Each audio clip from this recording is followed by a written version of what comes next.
change has come to Asgard. After a self-imposed exile, Odin the Allfather has returned to his former kingdom, now called Asgardia. But his wife, Freya, who has been ruling Asgardia in his stead as the Allmother, has no intention of letting things go back to the way they were before Odin left. The biggest change, though, is that their son, Thor, the god of thunder, now finds himself no longer worthy of wielding Mjolnir, his enchanted hammer. In a recent battle on the moon, super spy Nick Fury, empowered with secrets he stole from the Watcher, whispered something that caused Thor to drop Mjolnir on the moon's surface, where it has remained ever since. No matter how hard he tries, Thor cannot lift it. With the leadership of Asgardia uncertain, and Thor now in a severely weakened state, it is only a matter of time before the enemies of Asgard strike, bringing doom to both the fabled realm and Earth itself.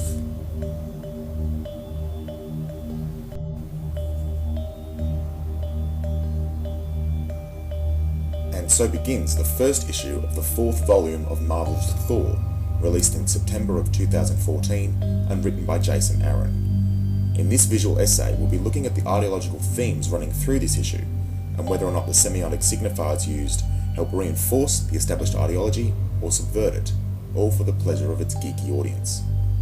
In order to do this though, we're going to need to look at the ideologies that Marvel Comics have built up around Thor over the last 5 decades, the establishment of the Thor mythos. Obviously pulling from Norse mythology, Thor relies heavily on the 1960s westernized perceptions of the medieval Viking culture when the character was conceived. Strong-willed, often quick to violence, the male-centric Viking people was perceptually only concerned with the cracking of skulls, feasting and carousing, ravaging both willing and unwilling women, and cracking a few more skulls. Despite its overt, carefree aggression, however, there is an understanding that these men placed a high value on both honour and family. Of course, this would mean their deities would follow a similar pattern of honourable, family-loving, roasted meat feasting, heavily carousing skullcrackers. Odin, the Allfather, ruling over all from Valhalla with his 3 wives and a penchant for roaming Earth in human disguise, seducing and impregnating young women. Loki, the wizard of lies, who revelled in tricks and deceiving the other gods. Freya, the goddess of sex, war, and death combined. And of course, Thor, the god of thunder, the righter of wrongs, of flaxen locks, and of simple thoughts. So, who better than he for the basis of a character capable of facing down the Incredible Hulk? When the character was first conceived by Stan Lee in the early 60s, where men were men and women should just get back into the kitchen where they belong, he and Jack Kirby were looking for a stronger, more powerful superhero than had ever come before. And what was more powerful than a god? And so, into this highly stylized medieval culture that fit well within a pre-sexual revolutionary 60s aesthetic, came Thor, the god of thunder. I thought it would be fun to make a god a hero. So, I'm not the world's greatest authority on gods, but I brushed up a little on the Roman gods, and I said, we've seen a lot of them. Looked into the Greek gods, well, everybody knows them. And then I stumbled on the Norse gods, and I realized they're not as well known. So I was reading about them, and then I came across the mighty Thor, god of thunder. And I liked the idea that he could create storms, that he was one of the strongest, if not the strongest, of all the Norse gods. And I especially liked the idea that he had a hammer. And I figured, what a weapon. Not a gun, it's not a knife, it's not a bomb, a hammer. And it is here that we get our first and most powerful signifier in Thor's mythos, and this comic's issue in particular, the hammer, Mjolnir. Mjolnir has been long established as the symbol of Thor's power, but more importantly, as a reminder of his worth, nobility, humility, self-sacrifice, all of the traits to which a superhero, or a future king of Asgard, should aspire. Such is the power of this signifier the very words are inscribed on the hammer's side.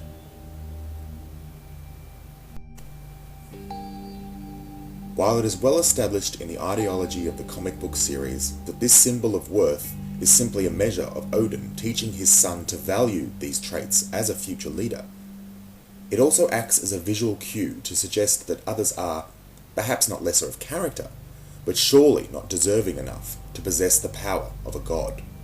We have seen this portrayed repeatedly, both in print and filmic adaptations. Be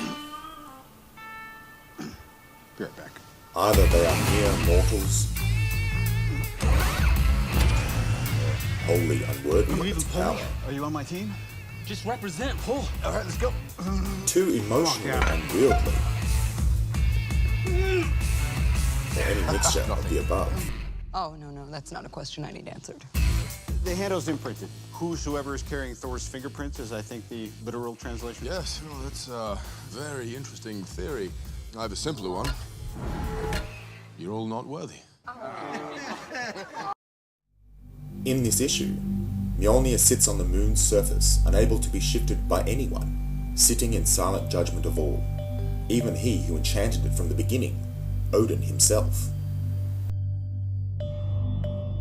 It was your enchantment, was it not, O All-Father, that gave that thing the power to decide who was worthy? So it was.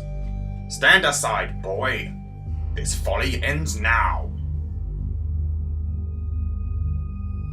Gah! Move, you blasted hunkaboodoo! Odin commands thee! Oh, does this mean I've been coddling you as well? It is worth noting that in all of these cases, it is only the men who make these attempts to measure their worth. Black Widow even explicit in that it is a question she does not need answered. This can be taken one of two ways.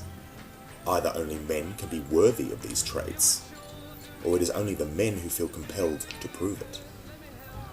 In this, the hammer can also be seen as a judge of masculinity through brute strength. Not only is it a measure of worth, but also of your standing as a man. Which brings us to the more obvious aesthetic signifiers present in the Marvel mythology of Thor, and subverted to a degree in this issue. Now, you may think that this is simply an excuse to show gratuitous muscle shots of Chris Hemsworth, and for the most part you'd be correct. However, it cannot be denied that the muscular, masculine form in itself has always been used as a strong signifier of masculinity and strength, long established not only in comic books and the superhero genre, but right back through recorded history. Thor's depiction in this issue, however, still sees him sans armour, yet in torn, dishevelled cape, a slumped body language, Thor's muscular visage is one of defeat and sorrow. In spite of his obvious physical strength, Mjolnir will not shift for him. Thor, thine Imperial All-Father Odin has returned to Asgardia and demands of thee answers. What absurdity hast thou allowed to befall thee here, boy? How is it possible that the Prince of Asgard, the one true god of thunder, the Odin's son, has become unworthy? It is this sorrowful character that his mother Freya cradles, and through her words attempts to comfort her son. It would appear the enchantment has grown beyond even the enchanter. Perhaps that is for the best. Worthiness should not be defined by the whims of magic weapons. Rise, my son, and let the hammer be damned. Rise and remember the hero that you are. Indeed, through Freya's words, there is a suggestion of subverting the ideology of Mjolnir's power of judgment, and it is here we are introduced to another ideological signifier, the ongoing gender war, where the women think while the men bluster. Whisper? Did he say whisper? What mere whisper could fell my son and heir? Speak, boy! Tell me what words were said. Yelling at him doesn't appear to be helping, dear husband. Perhaps you should try talking for a change. I suppose you would have me coddle the boy, Freya, as you have done. This is what happens when an all-mother is left in charge of Asgard. I have been away too long. And yet the walls of Asgardia have not crumbled into dust. How strange. Through this dialogue, the subtext of this ongoing battle is well highlighted. Men, by simple virtue of being men, are not automatically the best leaders. While Odin rules by shouting at everything and everyone, and the stars themselves obeying, Freya's triumphant ruling with her fellow wives as the All-Mother was done through more sensitive negotiation.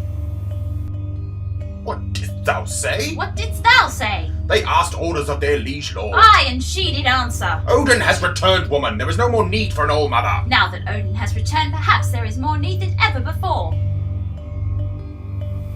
The conflict this represents is no more obvious when Freya will not get thee back to the kitchen, and parallels the similar sentiments of the hard-working factory women upon the return of the troops following the Second World War. And you! The fleeting age of the All-Mother has passed. Asgard will again be as it was for centuries, with Odin alone above all. It is time you remembered your place in that world, Freya. Yes, perhaps it is. But Thor's fall from grace in this issue is to be underscored by one final indignity in a battle with Malekith. Yeah, there's definitely something different about you. It's right in front of my face, isn't it? I know, but still, I can't quite put my finger on it. Ah, yes, now I see it. You've lost your little hammer. How terribly disappointing that must be for you. I know how dearly you loved that hammer. But look at the bright side, Thor. Without that big, heavy Mjolnir to lug around all the time, you've no more need for so many cumbersome arms.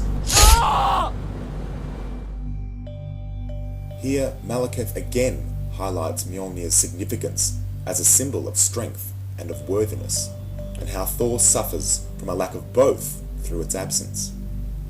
The removal of the very hand that once wielded this mighty weapon is a signifier of itself, and hammers the point home quite significantly.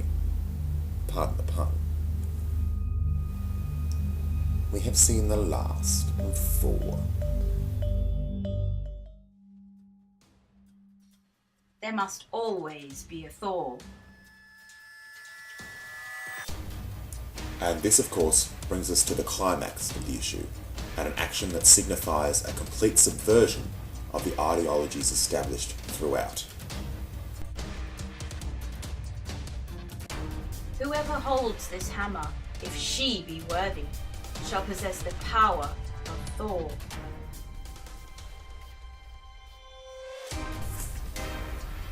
By having a female wield Mjolnir, the unspoken rules we've all been led to believe come undone.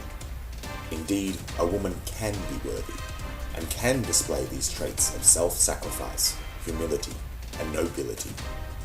Women can be fit to be the next rulers, whether it be through brute strength, subtle negotiation, or whatever lies in between.